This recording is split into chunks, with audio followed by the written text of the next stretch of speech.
हमारे Facebook follower बीना जी मोकरी पूछते हैं, क्या सर शादी के 30 साल बाद तलाक हो सकता है?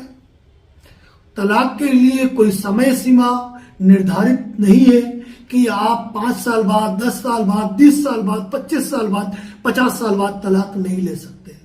जब भी दो पार्टियों के बीच कोई डिस्प्यूट होता है और उसका सॉल्यूशन नहीं हो पाता है और दोनों को जब लगता है, किसी एक को लगता है कि अब हमारे लिए ये जीवन सुखद नहीं रहा और हमें अलग हो जाना चाहिए, तब वह व्यक्ति या दोनों मिलकर तलाक का डिसीजन ले सकते हैं। चाहे शादी को 30 साल हुए हो या 50 साल हो चुके हो, डिसीजन जब पार्टी लेती है तो उसके लिए न उम्र के बंधन बीच में आते हैं, न शादी का समय बीच में आता है। वो जब चाहे तब डाइवोर्स का केस फाइल कर सकते हैं, चाहे दोनों मिलकर करे, चाहे कोई एक पार्टी करे। हमारे फेसबुक पर अभिनेता गिरधारी जी सापेला ने क्वेश्चन किया कि सर, क्या सामाजिक रीति रिवाज से हुई शादी का भी रजिस्ट्रेशन कराना अनिवार्य है? यदि हां, तो कितने साल तक की शादी का रजिस्ट्रेशन कराना अनिवार्य है? देखिए, जन्म, मृत्यु और विवाह के लिए पंजीकरण को आवश्यक कर दिया है। यदि आपका विवाह किसी भी रीति रिवाज से हुआ, उसका रजिस्ट्रेशन अनिवार्य है। और कई ऐसे डिपार्टमेंट हैं जहां मैरिज सर्टिफिकेट के बिना कई प्रकार के काम नहीं होते हैं। तो जहां जहां मैरिज रजिस्ट्रेशन की जरूरत पड़ती है, वहां यह नहीं पूछा जाता है कि कितने साल की शादी का रजिस्ट्रेशन कराया जाए या नहीं कराया जाए। सामान्यतः प्रत्येक शादी का रजिस्ट्रेशन अनिवार्य है और आज की तारीख में जितनी भी शादियां हो रही है, उनका अनिवार्य रूप से रजिस्ट्रेशन करना आवश्यक है, जो प्रत्येक कोर्ट से आया नोटिस। कई लोग पूछते हैं कि सर, यदि हमको कोर्ट से कोई समन आता है, नोटिस आता है और उसमें 130 NI एक्ट यानी कि चेक बाउंसिंग का आरोप लगा हुआ है, तो हम क्या करें? देखिए, ऐसी अवस्था में चेक बाउंस के साथ जो आपके परिवार की कॉपी है, आप उसको पढ़ें।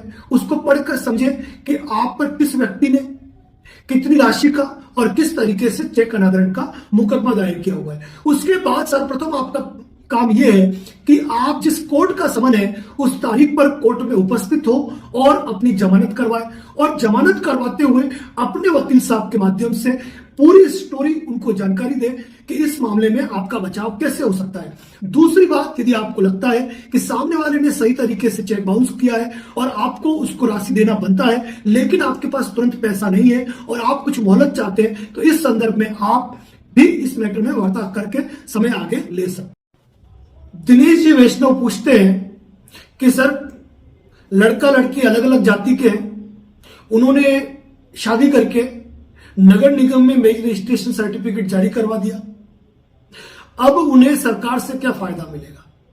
देखिए, सरकार से फायदा तब मिलता जब एक लड़का या लड़की दोनों में से एक शेड्यूल कास्ट और दूसरा जनरल या ओबीसी है। इस अवस्था में सरकार द्वारा 5 लाख रुपए तक की राशि, जो अलग अलग स्टेट में अलग अलग राशि हो सकती है, का लाभ दिया जाता है।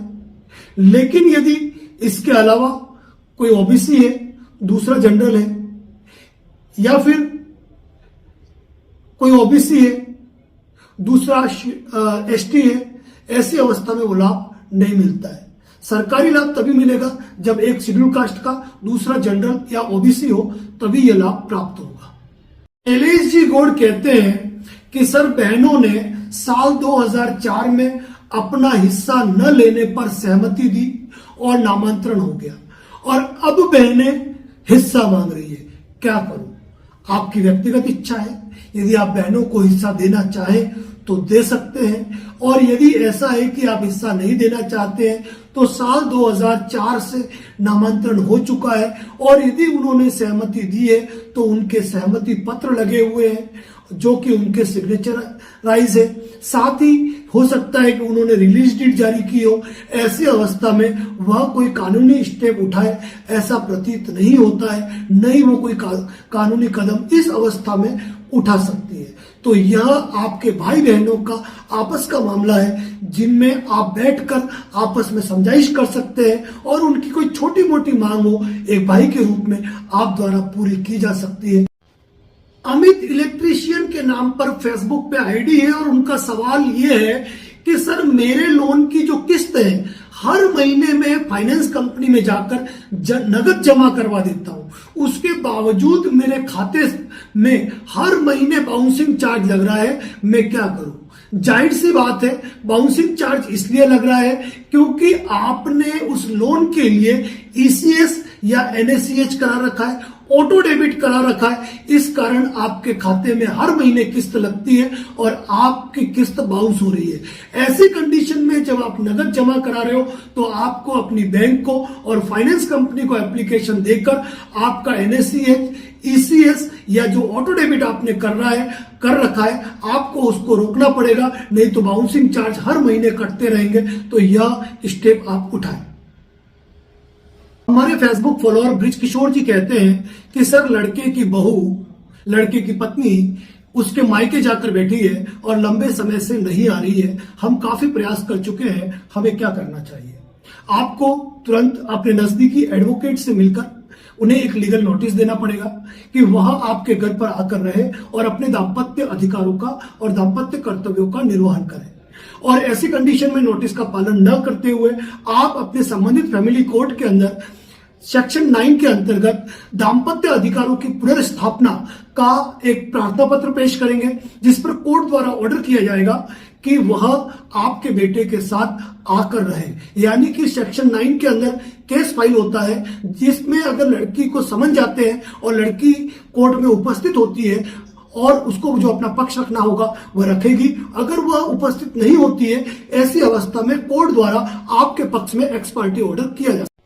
हमारा एक शॉर्ट वीडियो पब्लिश हुआ था, चेक देकर बदमाशियां करते हैं कुछ लोग, और उस वीडियो को देख के देवाशीष जी दीक्षित जी ने एक कमेंट किया और कमेंट वास्तव में काबिले तारीफ है कि इस तरह की बदमाशियों से बचने के लिए कि लोग चेक देंगे, पुलिस थाने में जाकर रिपोर्ट दर्ज करा देंगे कि मेरा चेक खो गया, कल इसी डिफेंस का सहारा लेंगे।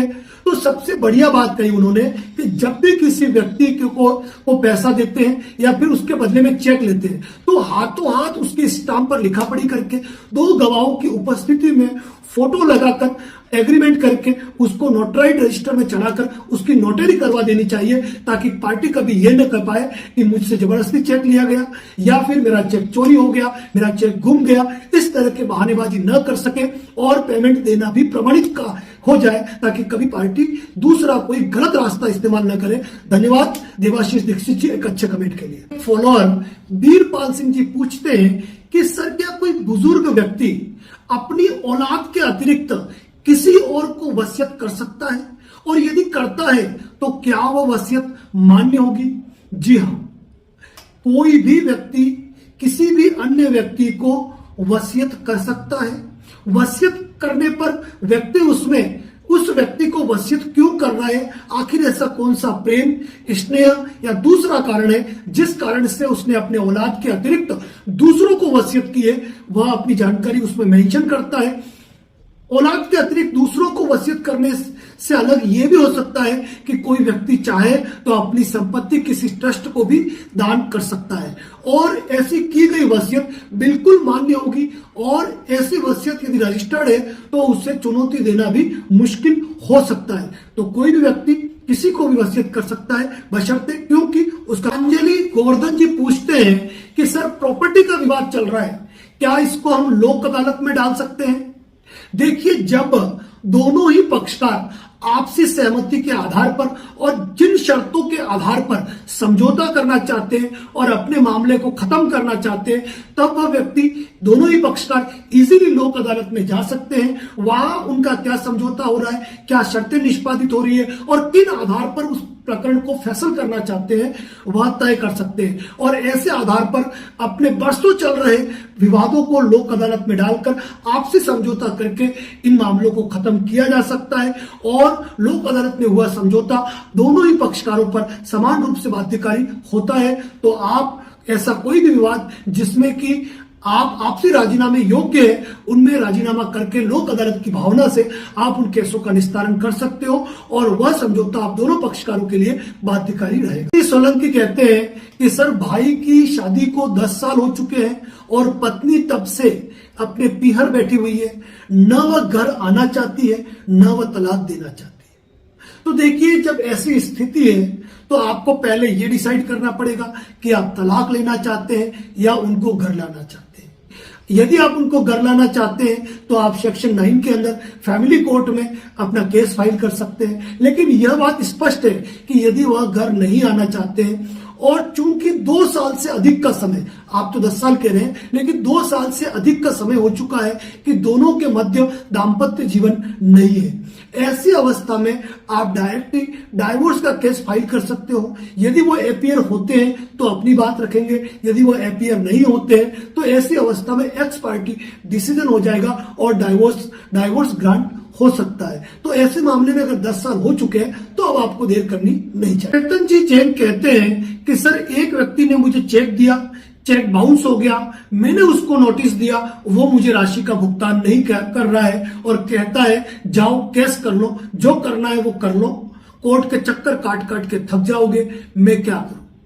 देखिए, आपने उससे चेक लिया, चेक उसने आपको इसलिए दिया कि आपको पेमेंट मिल जाए। अब उसकी मंशा आपको पेमेंट देने की नहीं है। अब ऐसी अवस्था में आपको कोर्ट के चक्कर तो काटने पड़ेंगे, चाहे 2 चक्कर काटने पड़े या 10 चक्कर काटने पड़े। यदि आप अपने पेमेंट की वसूली करना चाहते हो और चाहते हो कि आपको चेक की राशि मिले तो आपको कोर्ट के चक्कर काटने पड़ेंगे। स्टार्टिंग चक्कर आपको काटने पड़ेंगे और एक वक्त ऐसा आएगा जब उसके गले में फंदा होगा, तब वह ऑटोमेटिकली आपका पैसा देने के लिए एग्री होगा और आपको आपकी राशि का भुगतान करेगा।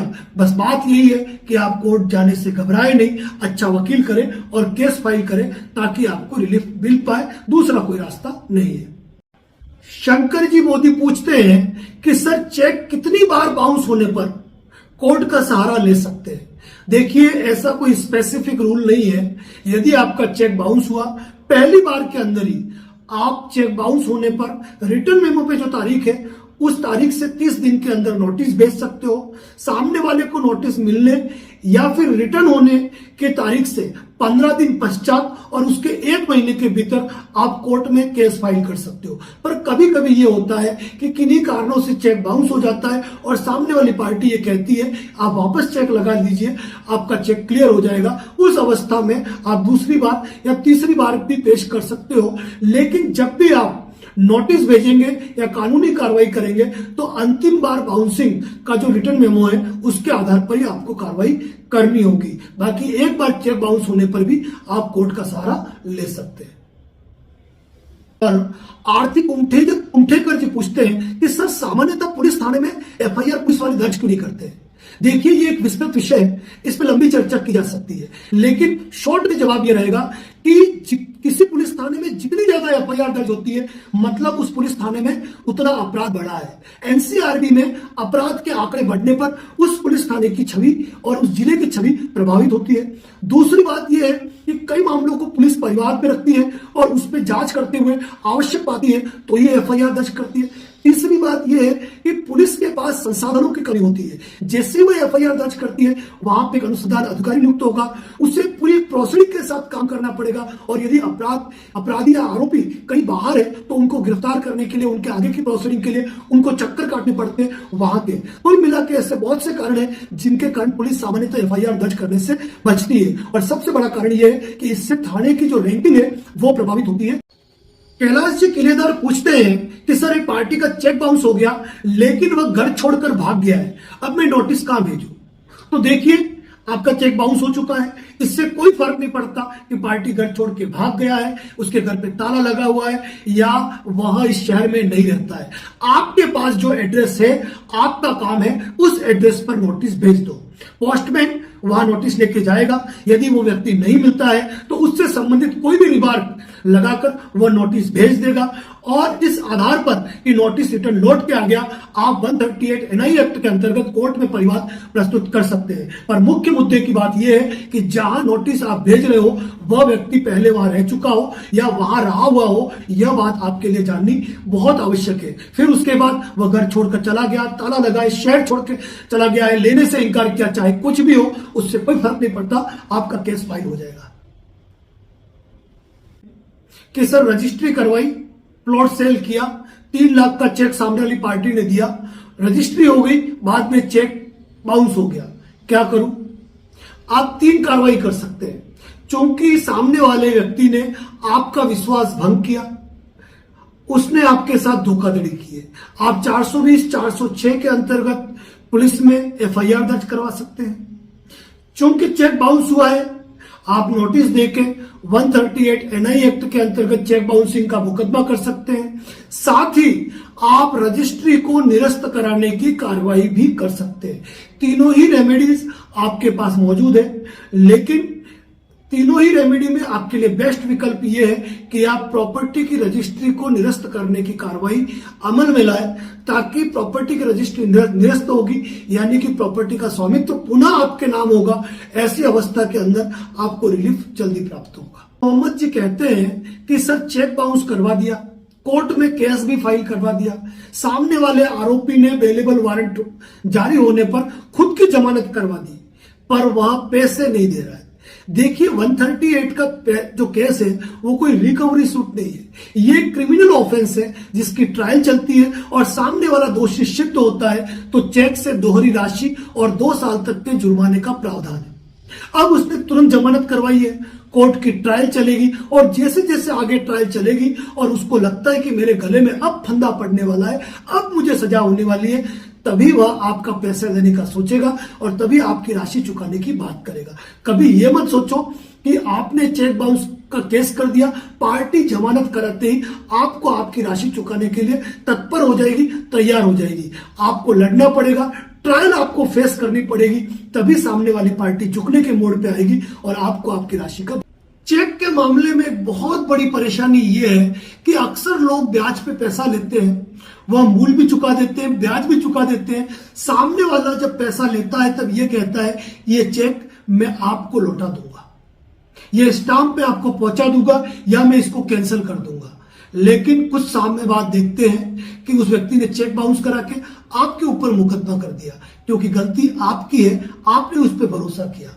आपको अपने डिफेंस के लिए अपना बचाव करना पड़ेगा। आपको ऑडियो रिकॉर्डिंग, वीडियो रिकॉर्डिंग, वकील notice, WhatsApp chat, text message के माध्यम से ऐसे सबूत आपको तैयार करने पड़ेंगे जहां आप अपना बचाव कर सकते हो। और इसी चीज की जानकारी डिटेल वीडियो इस चैनल पे पोस्ट है, तो बड़ा वीडियो जो है वो जरूर देखें। उसमें आपके सारे सवालों का जवाब है कि यदि आपने किसी को पैसा लौटा दिया है और वो आपके चेक स्टाम्प नहीं लौटा रहा है और फर्जी मुकदमा करता है तो कैसे बच सकते हैं आप, जरूर।